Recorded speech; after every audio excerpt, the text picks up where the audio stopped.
recorrido habitual con los candidatos de la provincia de Buenos Aires, estamos esta semana con Remo Carlotto, un hombre que aspira a renovar su banca, va quinto en la lista de diputados nacionales del Frente para la Victoria, y vamos a charlar con él a lo largo de esta hora de Notas Verdaderas sobre, bueno, qué significa esta posibilidad de ser reelecto diputado de la Nación. Hola. Hola. Bueno, gracias primero por visitarnos en nuestro renovado estudio en La Plata.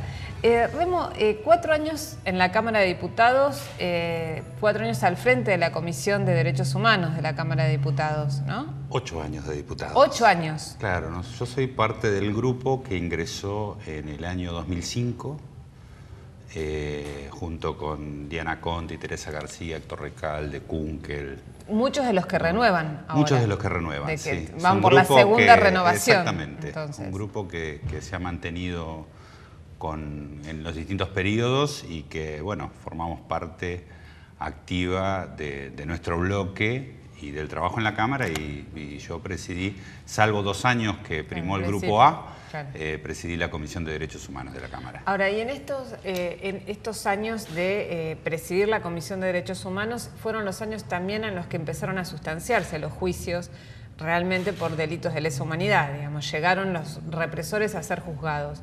Y también la Comisión tuvo una participación activa en lograr que en ciertas provincias, como en Jujuy y en Catamarca, empiecen a destrabarse los juicios, ¿no?, por delitos de lesa humanidad. Sí, nosotros planteamos una prioridad desde el trabajo de la Comisión, que era acercarnos a las jurisdicciones donde había menos presencia de actores vinculados a los derechos humanos. Sabemos que las causas en la capital federal o aquí en La Plata, o lo que puede suceder en Santa Fe o en Córdoba, hay multiplicidad de actores que trabajan sobre esas causas. Nosotros vimos un estado de gran desprotección, fundamentalmente en el NOA, y concurrimos a acompañar la situación que nos planteaban los organismos de derechos humanos, que era la inexistencia de causa judicial. Después se hizo la iniciación de las causas y vimos la situación que se nos presenta en muchas jurisdicciones de la justicia federal, que es la falta de voluntad de llevar adelante en tiempo y en forma cada una de estas causas. Y en el caso de Jujuy fue una situación muy emblemática, porque durante 5 años el juez que subrogaba el Tribunal Federal en Jujuy, Olivera Pastor, prácticamente se había sentado sobre la causa, y habíamos tenido realmente discusiones muy fuertes porque realmente estaba incumpliendo con los deberes que le correspondían, hasta que representó su renuncia y un nuevo juez subrogante en el lapso de 6 meses prácticamente hizo lo que no se hizo en 5 años. Claro, lo que tenemos que recordar que nada más y nada menos que es la causa en la cual está implicado el dueño del ingenio Ledesma, ¿no? Exactamente, fue de ser una jurisdicción donde no había ni siquiera llamado indagatorias, pasó a ser una causa emblemática porque era el primer miembro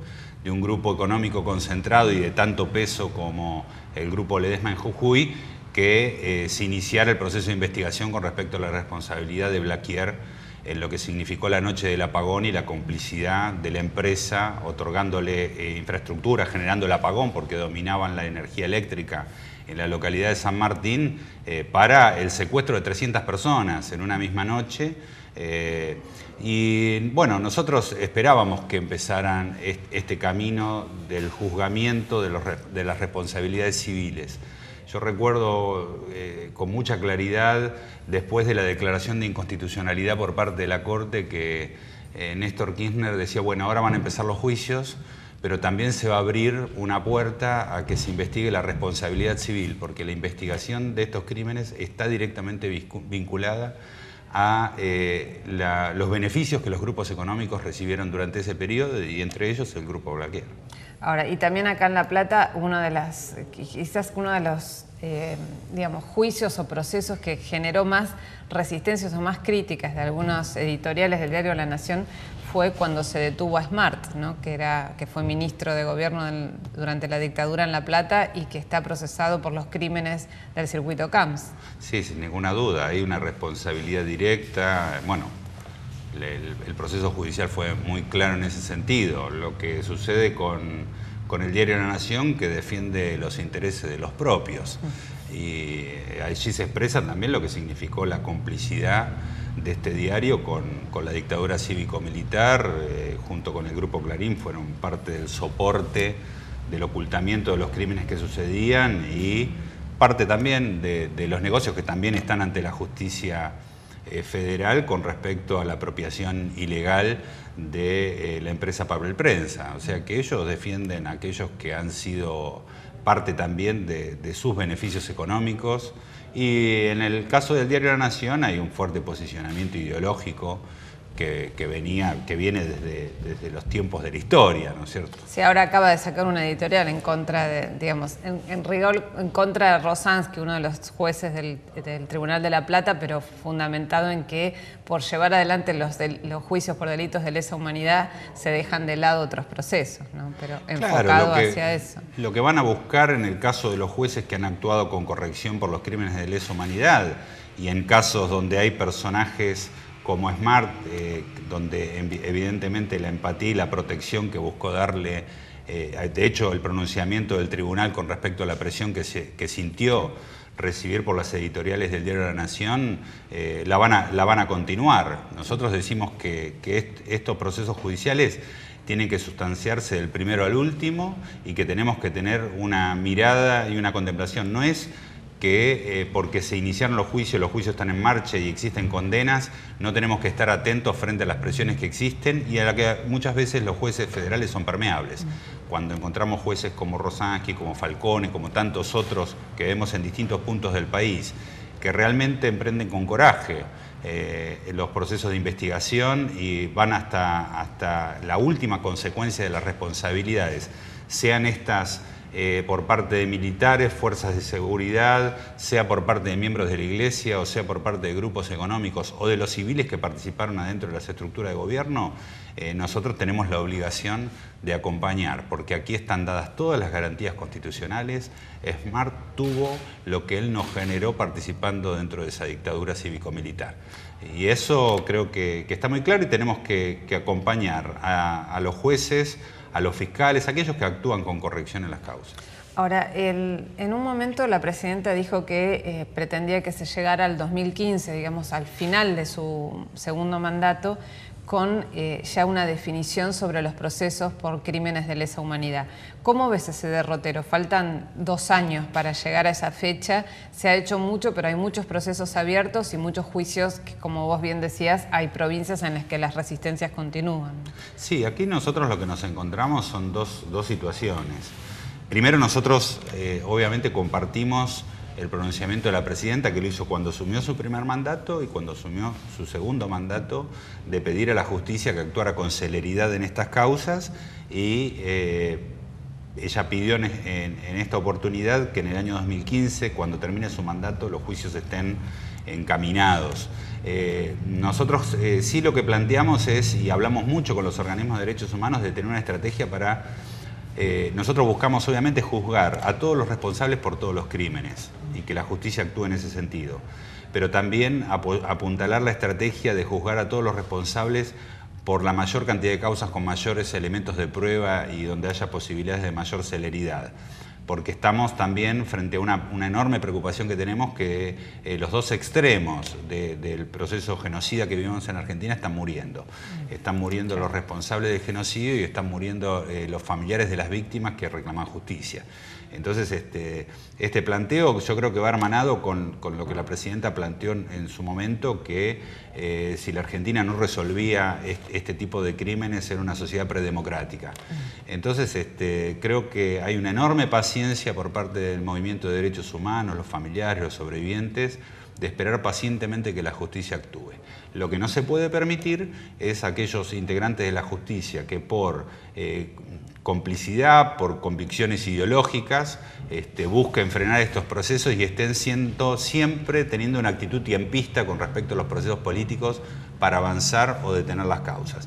Por eso, desde la comisión, nosotros lo que hacemos es tomar contacto con la justicia federal, interiorizarnos del estado de la causa, hacerlo con los querellantes, con los fiscales, y tener un mapa de la situación que también nos permita dar visibilidad a esta situación y destrabar, como sucedió en Jujuy, sucedió en Catamarca, sucedió con algunas causas en Salta, nos sucede con Corrientes. Bueno, hemos recorrido todo el país buscando que este pronunciamiento de la presidenta se cumpla efectivamente. Nosotros creemos que estamos en tiempos para que la inmensa mayoría de los responsables rindan cuentas ante la justicia, y creemos nosotros que estamos consolidando la democracia. Si hay algo que se planteó desde el comienzo, en el año 2003, con la asunción de Néstor Kirchner, era resolver de la mejor manera los crímenes de la dictadura cívico-militar, que era con el ejercicio pleno y libre de la justicia para que pueda proceder. Lo que nos sucede muchas veces es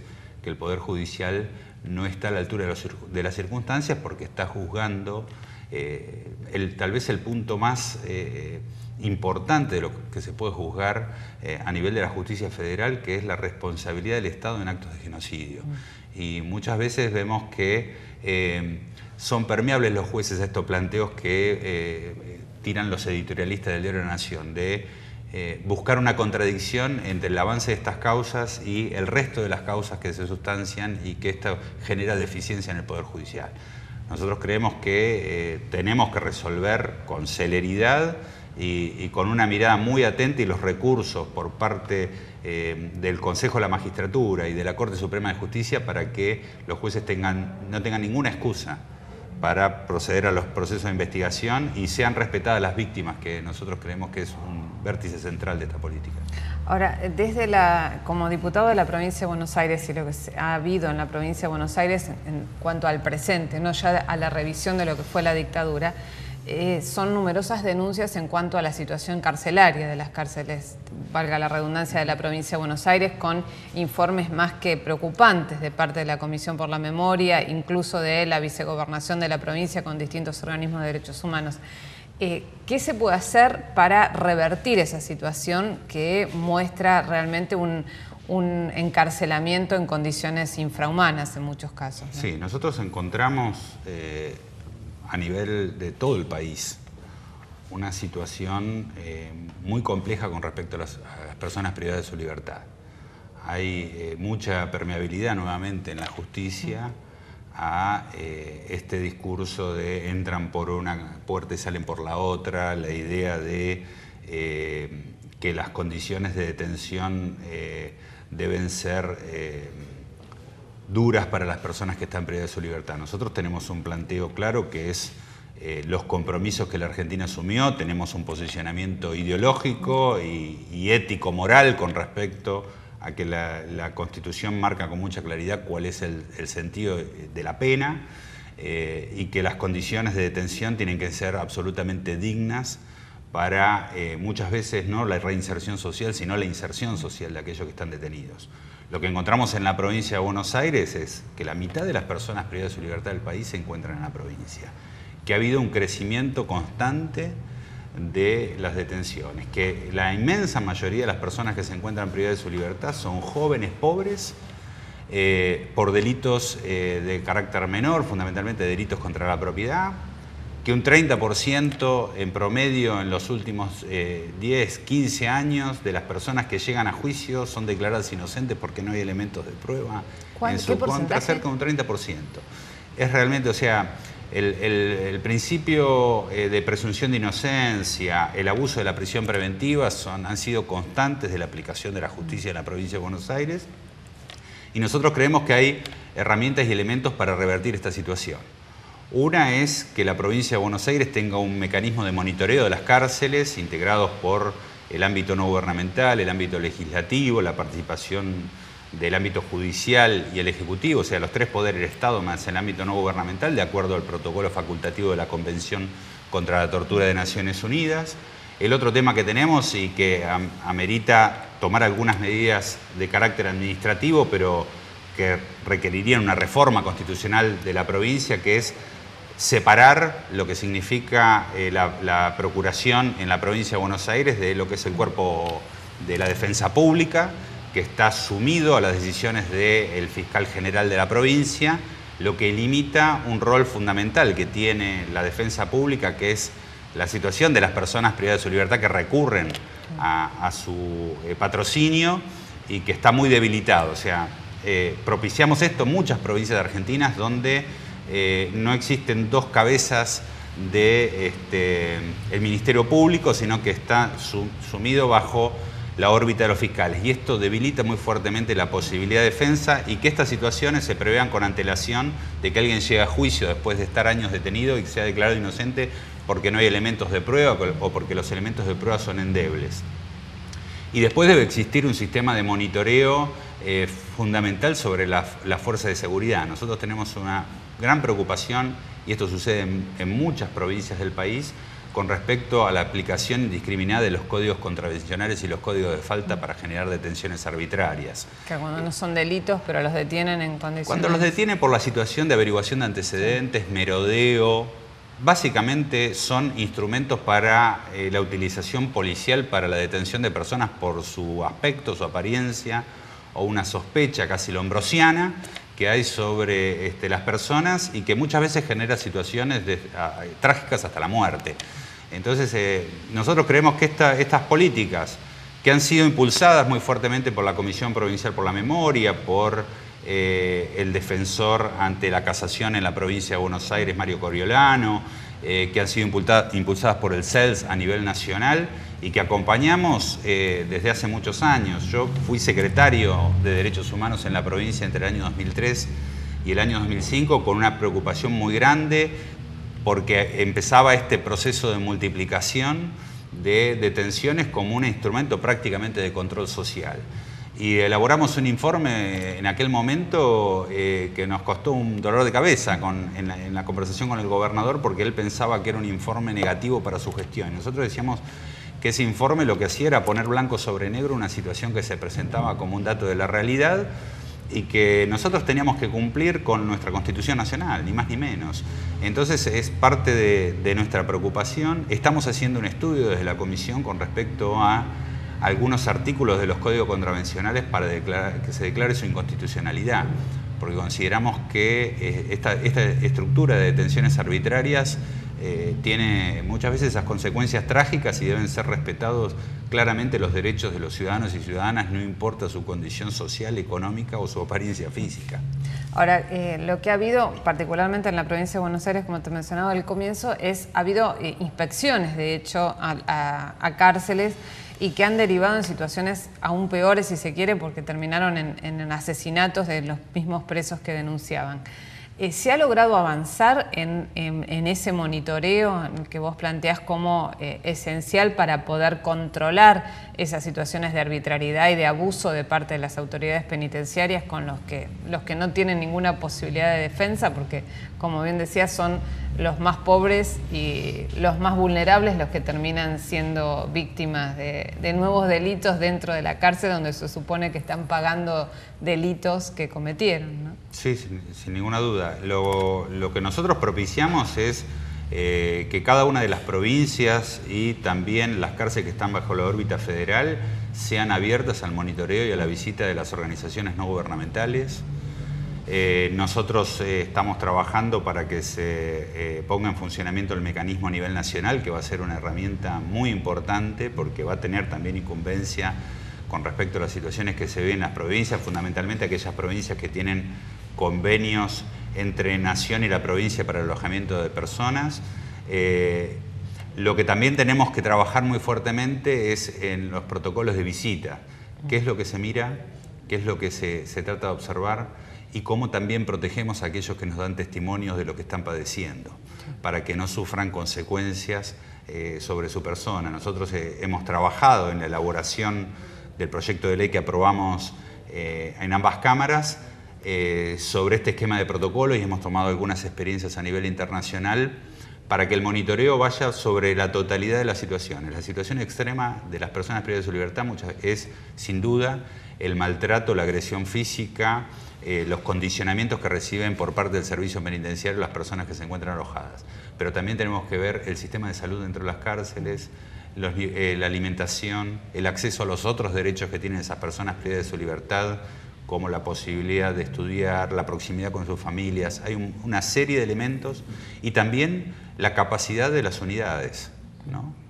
Porque muchas veces lo que sucede es, frente a esta situación y descompromiso por parte de la justicia, de los jueces de garantía, de no hacerse responsable de otorgar una morigeración frente a la situación penal que se le pueda presentar a una persona, lo mandan detenido. Hay situaciones de superpoblación y agregar camas no significa que se den condiciones dignas de detención, sino que tiene que haber, nosotros en algún momento hemos trabajado sobre la idea de una ley de cupos para la provincia de Buenos Aires, es decir, bueno, esta es la capacidad que hay, esta es la posibilidad que tiene el sistema y hay que buscar formas alternativas.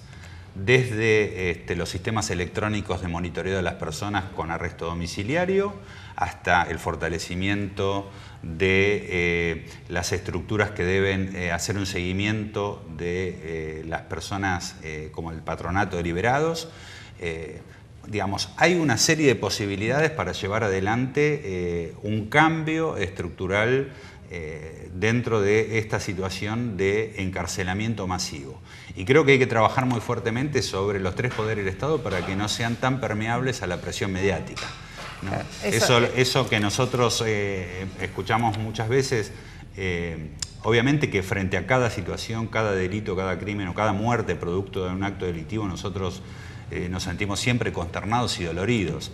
Lo que sucede es que hay una segunda situación que es la ponderación de esa situación en forma extrema a través de los medios de comunicación, buscando generar eso que nosotros denominamos la sensación de inseguridad, que muchas veces no tiene correlato con la realidad y que genera legislaciones como tuvimos en algún momento con la legislación Bloomberg, que no son soluciones. El endurecimiento no es una de las penas, el endurecimiento de los sistemas escarcelatorios, una discusión que hay en la provincia de Buenos Aires con respecto a restricciones, no es la solución frente a los problemas de inseguridad. La mirada sobre la inseguridad, este es el último eslabón de una situación. La mirada y las políticas de inseguridad son correctas políticas criminales, apuntando al crimen organizado y llegando con el Estado de otra manera a aquellos sectores que no han tenido igualdad de oportunidades, como son fundamentalmente estos sectores jóvenes que se encuentran alojados en las cárceles de la provincia. Ahora, en un contexto electoral, ¿no?, donde vos decías, bueno, los medios de comunicación juegan un rol protagónico en qué instalan y cómo lo instalan. El tema de la inseguridad, hasta ahora en la campaña previa a las PASO no ha surgido como en otros momentos de campañas electorales, pero es uno de los temas mencionados por los otros candidatos que disputan el poder con el Frente para la Victoria. Digamos, ya Massa en el lanzamiento de su campaña electoral esta semana y de Narváez desde que empezó, están planteando el tema de la inseguridad y haciendo foco en la provincia de Buenos Aires como un problema central. ¿Cómo crees que esto va a jugar en la campaña electoral y en qué medida desde el Frente para la Victoria, que está gobernando la provincia de Buenos Aires, implica una revisión de lo que se está haciendo o con propuestas concretas para mejorarlo? Sí, a mí me parece que la utilización mediática y electoral del tema de la seguridad es un arma de doble filo. Realmente nosotros escuchamos a de Narváez en el año 2009 diciendo tengo un plan. Nosotros no le conocemos la voz en la Cámara de Diputados a de Narváez. Que no es muy discursero, dijo. Claro, pero nunca escuchamos una propuesta realmente, ni participa de ningún tipo de debate sobre ningún tema. Y en sobre las el tema de la comisiones seguridad, no va directamente. Tampoco, por lo menos que yo tenga conocimiento, no es una persona participativa. Entonces, hacer una campaña apelando a la preocupación de la población, porque nosotros obviamente creemos que el tema de la seguridad es un tema, así lo demuestran los sondeos de opinión, es un tema de preocupación para vastos sectores de la población. Lo que plantea nuestro primer candidato Martín Insaurralde, y nosotros coincidimos, es algo sumamente complejo y que involucra una multiplicidad de políticas que se tienen que llevar adelante. Obviamente están las políticas con respecto a los municipios y a la posibilidad de que los municipios tengan injerencia en el desarrollo de políticas de seguridad, fundamentalmente de seguridad ciudadana y buscando un camino hacia la seguridad democrática. Y me parece que hay fundamentalmente que trabajar sobre las correctas políticas criminales. Yo siempre pongo un ejemplo. La provincia de Buenos Aires en el año 2004 tenía como un eje central de los casos de homicidio en ocasión de robo el robo automotor. En ese momento se tomó una decisión de llevar una política con respecto a los desarmaderos y a la desarticulación de los desarmaderos y los lugares de comercialización de las piezas robadas. Porque desarticulando la estructura mafiosa, que requería de esos elementos y que provocaban estos actos criminales, se disminuía los casos de homicidio en ocasión de robo. Creo que esas son las correctas políticas. Nosotros no tenemos que ir al último eslabón, que es el joven pobre de un barrio que vive la violencia ejercida por la fuerza de seguridad o que ejerce también la violencia en un contexto violento en donde vive, carente de derechos. Creo que tenemos que ir a las estructuras organizadas. Después existe una serie de medidas, las cámaras de seguridad, medidas que tienen que ver con el monitoreo y la prevención, que hay que también mirarlo con la complejidad que tiene. No solamente la instalación de cámaras es una garantía de que no se van a cometer delitos, sino que es una herramienta más que se puede llegar a utilizar. Ahora, sí tenemos que trabajar muy fuertemente sobre la fuerza de seguridad en su capacitación y en su preparación, no para que sean dominadores del territorio en cuanto a generar, en definitiva, instancia de connivencia con el delito, sino para que realmente tengan una acción de carácter preventivo. Nosotros vemos programas de televisión donde se busca mostrar la acción de las fuerzas policiales, en el caso de la provincia de Buenos Aires o de otras provincias, donde vemos que hay realmente vulneración de derechos y que hay una falta de preparación profesional. Lo que se está mostrando es cómo la policía en la provincia viola los derechos humanos. Entonces, esto también tiene que ver con la formación y la capacitación. Y una herramienta más importante, que es también la sanción de los agentes públicos.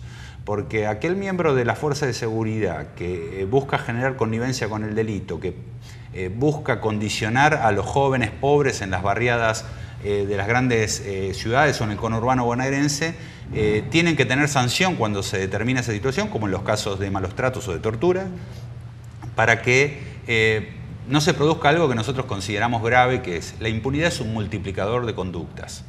Entonces tenemos que formar, tenemos que dar herramientas e instrumentos a los agentes públicos, pero también tenemos que sancionar a aquellos que están fuera de la ley de una institución que nosotros queremos que esté profesionalizada con profundidad, que no tenga una negociación de poder en el territorio, sino que esté monitoreada por las estructuras civiles, como lo reclamamos siempre desde un acuerdo para una seguridad democrática, y es una mirada que busca la integralidad. Yo siempre cuento una anécdota. En el año 2003 hubo un asentamiento en Florencio Varela de 300 familias y junto con los movimientos sociales hicimos un censo en el barrio para ver la situación en la que estaban. Y había una alta proporción de chicos que estaban indocumentados.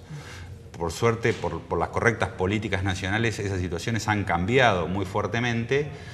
Pero las madres nos decían que muchas veces no querían documentar a sus hijos porque lo que les esperaba era un prontuario. Lo que les llegaba a ellos era la policía, no llegaba. Esa era la primera oportunidad que no se llegaba a buscar desalojarlos, a maltratarlos. Entonces, esta mirada integral que plantea Martín Insaurralde es la que nosotros tenemos que propiciar. Que el Estado llegue para garantizar los derechos de los sectores más vulnerables y no para generar una instancia de control social y de estigmatización. Bueno, seguimos hablando sobre esto y sobre la campaña ya lanzada y a full. Bueno, en realidad empieza ahora, esta semana, formalmente la campaña electoral. En el próximo bloque, acá, con Remo Carlotto.